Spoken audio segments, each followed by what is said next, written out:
So, we have elected a new President of the United States. I am going to give you a reason why I think that needs to be talked about here. I'm not going to bore you with sophistry or philosophical arguments of why one is better than the other objectively.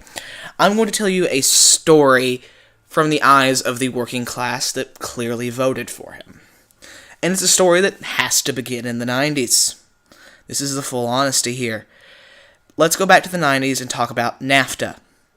NAFTA is a trading act that was passed in the United States that opened up trade to all over the United States. All over the world, sorry.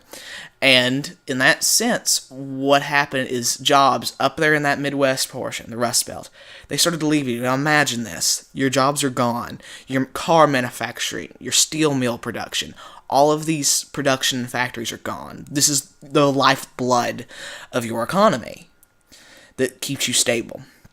You go from working a job that was maybe $15, $16 an hour to a job that's maybe minimum wage because you have to make ends meet at this point, and you're running out of options.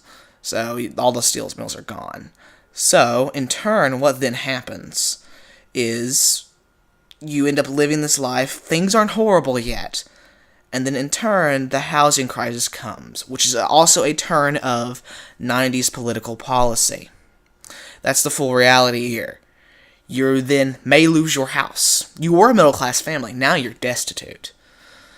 That's what's happening now to you. Well, damn. I'm screwed. This sucks. What's that?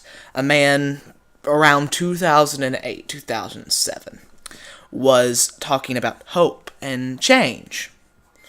He wished to eventually outdo that and to help you out, to guarantee you health insurance. That's great. You haven't had health insurance since you worked in the factory 7 years ago, if not more. You haven't had any of that. And that's the full reality, is you voted for this man because of that. He wished to better your life, to make it grander. Well, time passes. He wins the election. You then get the Affordable Care Act. He passes it. That's wonderful. You have insurance now. Yes. But you've noticed something. Slowly but steadily, your premiums are increasing. You can't drop the insurance. Because if you drop it, when you go and get your precious tax refund, which you then use to repair the car, any repairs in the house, even just get a little bit ahead, it does damage and it cuts out your tax return. That then happens. Well, as time moves forward and speeds forward, he's reelected. You didn't vote for him maybe this time, but he still won. Oh well, let's move forward.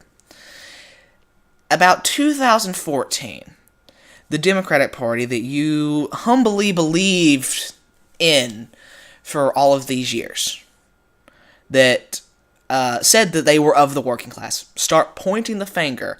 These New York, California Democrats start pointing the finger at you, saying you're the problem, you're the bad person, you're heinous, you're evil for just what you are. You're working class, you're the ignorance, you're the racist, which we all know is just projection on their own evils onto you because they can't handle their own selfish whims.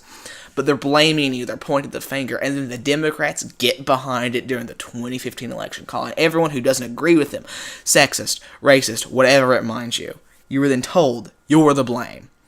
Over the horizon is a man who is promising to make America great again. That's what's happening.